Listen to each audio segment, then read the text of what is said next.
Okay, I will talk about some new results in this topic. So the question is axiomatizability is that when a class of structure can be defined in a given logical language. Observe that if the cardinality of the formulas of the language is kappa, then there are at most 2 power at kappa axiomatizable classes. Of course, we have more than 2 power kappa classes. So we want to characterize those classes which are definable. I know that definability and axiomatizability are synonym in this context. Okay, so we want a characterization which is not semantic but depends on the internal structures of the models and their relations of each other.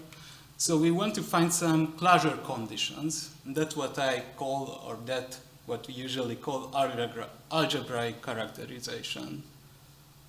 The first theorem of this type is Birkhoff's famous theorem, where he states that a class of algebraic structure is axiomatizable by equations if and only it's closed under the operation of homomorphic image subalgebras and direct products.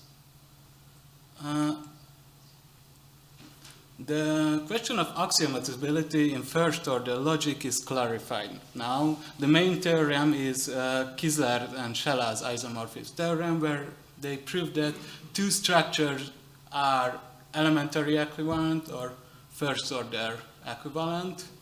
The same first-order formulas are true, if and only if they have isomorphic ultrapower. And with this very strong theorem, we can give a purely algebraic characterization for axiomatizable classes. So a class is axiomatizable by first-order formulas if and only if it closed under ultra-product and ultra-roots. And also, we can prove that a class of structures is axiomatizable by a finite set of first-order formulas if and only both the complement and K is closed under ultra-product.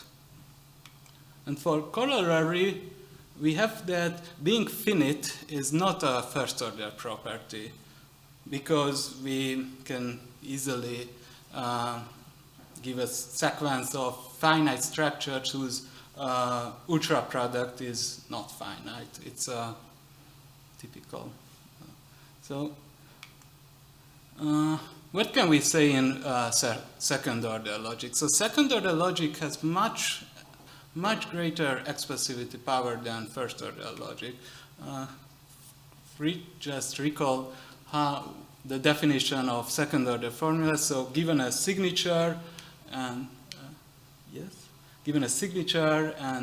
individual variables as in first-order case, and also given second-order variables, functions, and relation variables, and we build the formula in the same way like first-order logic, except the quantifiers may also range over second-order variables. Here I put on slide this scary second-order formula, but it's a very important formula. This meaning is the structure is infinite.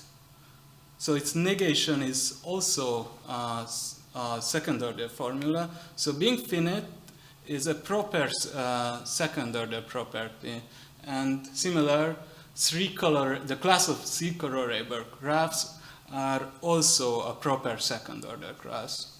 And for corollary, we have the ultra product does not preserve the truth of second-order formula, and a lot of other tools, what was very useful in first-order logic, don't work in second-order logic, like compactness theorem, but a lot of others.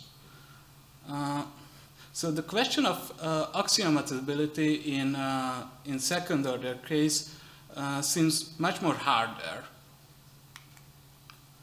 let me talk some new results. So I generalized Kizler and Shella isomorphism theorem into second-order formulas. I proved that two structures are second-order equivalent if the singleton sets containing A and B are completely inseparable from each other.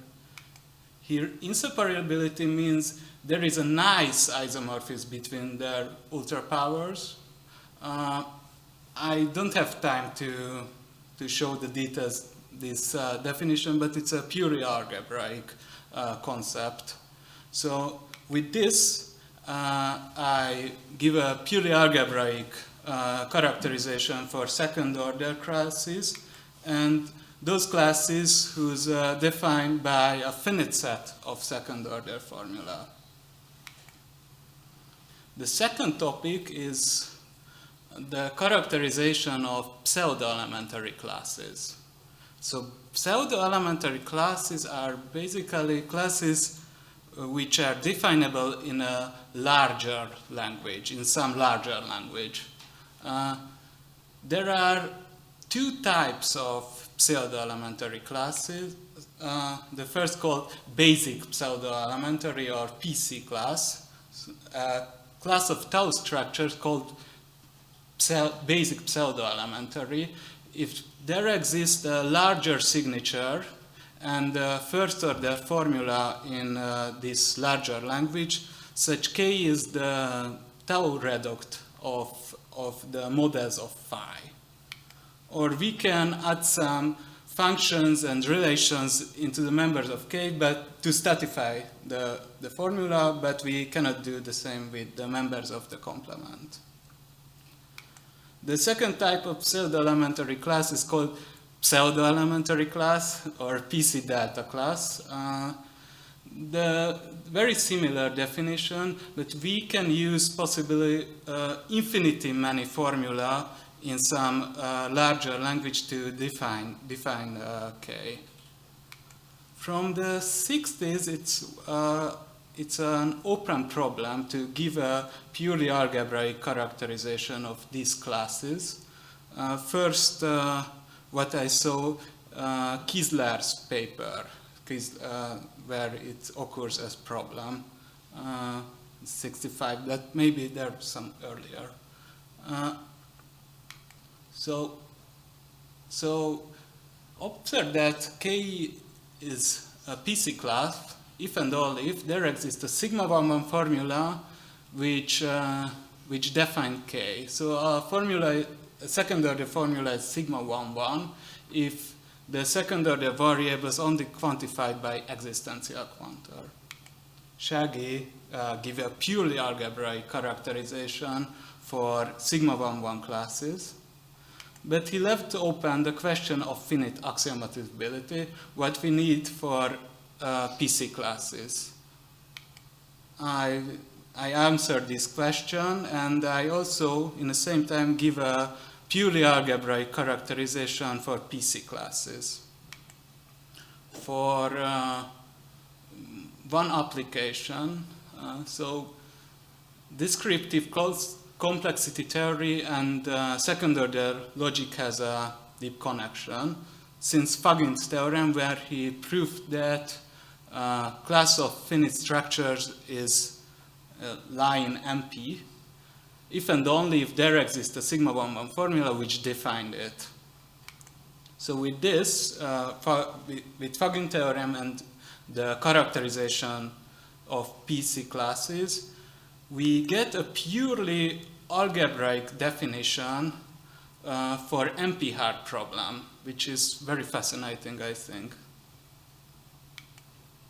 Finally, recall the definition of PC delta classes. So a class is PC delta if it's definable in an expanded language, possibly with infinitely many formula. Here delta denotes the cardinality of the language extension. And observe that class of structure line PC delta, if there exists a formula like this, it's defined it. So there is delta many second order variables quantified by existential quantor, and there comes a lot of first order formula, conjunction of a lot of first order formula. The problem of this formula is that it can be infinitely long. So it's a second order infinitary formula. And the lot of tools what work in second order logic and first order logic to deal with the formulas, there's it fails in infinitary logic. And so it's much harder to characterize PC delta classes. Sometimes we assuming large cardinal conditions to deal with these infinitary formulas, but we want ZFC result. And so the most hardest problem was I solved that giving a purely algebraic characterization for PC class in ZFC. I need to assume a property for the complement and both for K. So summary, I generalized Kizler and Scheller isomorphism theorem into second order formulas. I give a purely algebraic characterization for second order classes and classes whose axiomatizable by finitely many second order formulas. I characterize PC classes, and using this I give a algebraic description for NP-hard problems. And finally, I give a characterization for PC classes in ZFC. Thank you for the attention.